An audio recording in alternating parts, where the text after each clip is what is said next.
At dusk the prairie softened, the horizon glowing like an ember barely held by the sky.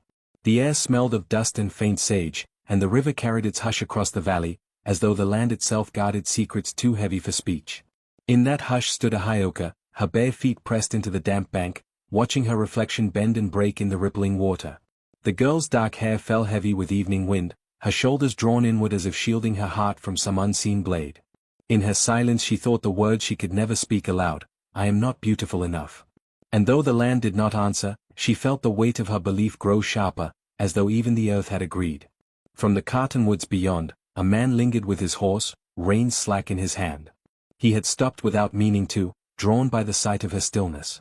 Elias McGraw, rancher of 30 winters, carried his loneliness like an extra saddle, unseen but always present.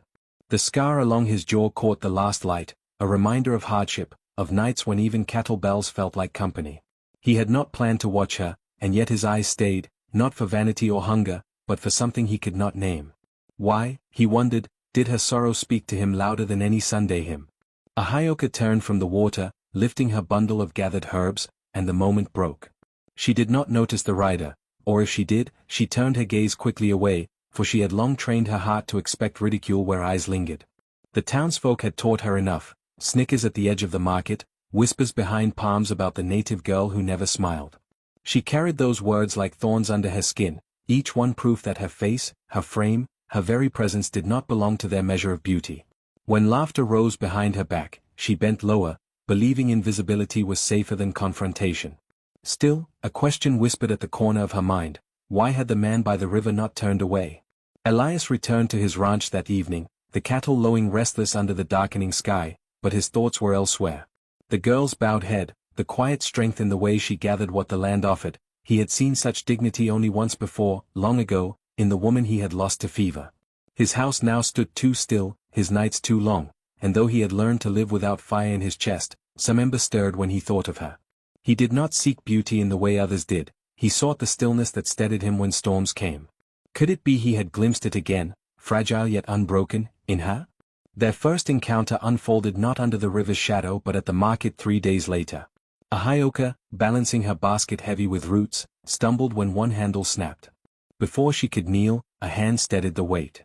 Elias stood there, his shadow taller than hers, his eyes soft but unreadable. She lowered her gaze, expecting mockery, but none came. He said only, "It looks heavy." She muttered thanks, voice caught like a bird in her throat. Their hands brushed when he adjusted the basket, and she felt heat rush to her cheeks. What did kindness mean when she had trained herself to expect none? The silence between them lingered longer than words would have. She hurried away, and he let her go, yet something unspoken tethered them in that moment. Whispers began soon after, curling like smoke in the alleys of town. The rancher watching that native girl? Strange choice. Laughter followed, low and cruel. Men slapped Elias's back in jest, women looked at a hyoka with sharper eyes, and each murmur deepened the wound she already bore. She withdrew, leaving the market earlier, taking side paths where shadows hid her. Elias heard the talk but did not answer, he had long since learned the futility of chasing rumors. Still, he watched her vanish more often, and the quiet ache in his chest grew heavier. Would she slip away from him before he found courage enough to speak? One evening, as storm clouds gathered on the far ridge, Elias passed near her hut. He saw the fence half fallen, wood splintered where cattle had pushed through. Without a word, he returned at dawn with tools, repairing what was broken. She stepped out, startled, and he tipped his hat as though it were nothing. Another morning she found a small parcel, dried meat and bread, left at her door. No note, no signature, only presence without claim. Such acts unsettled her heart, filling it with both gratitude and fear. Why would he care, when the world had told her she was not worth the trouble?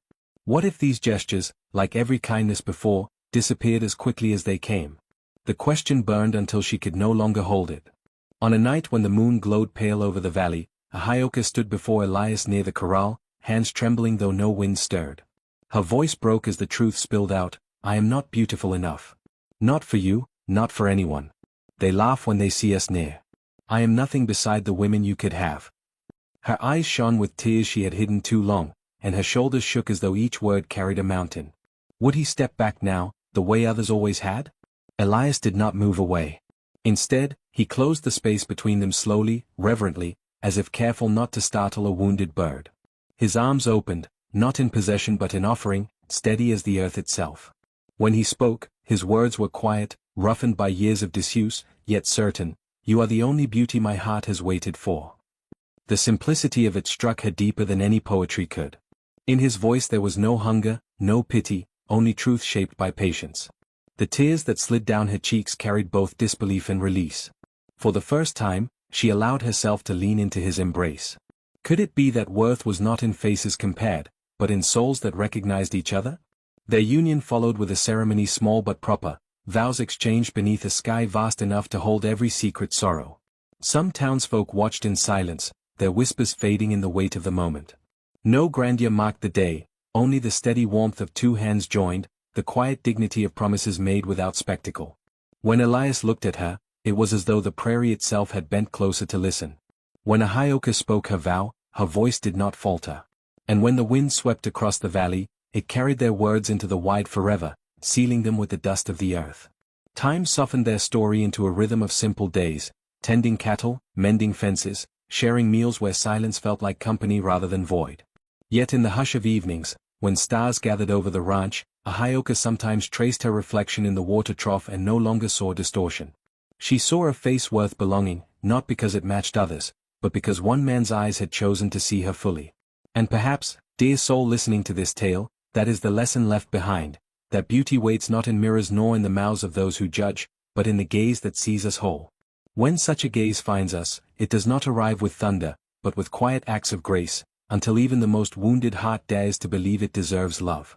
And so, when you next feel unseen, remember her story, how worth is not discovered by the world, but revealed when one soul calls another home.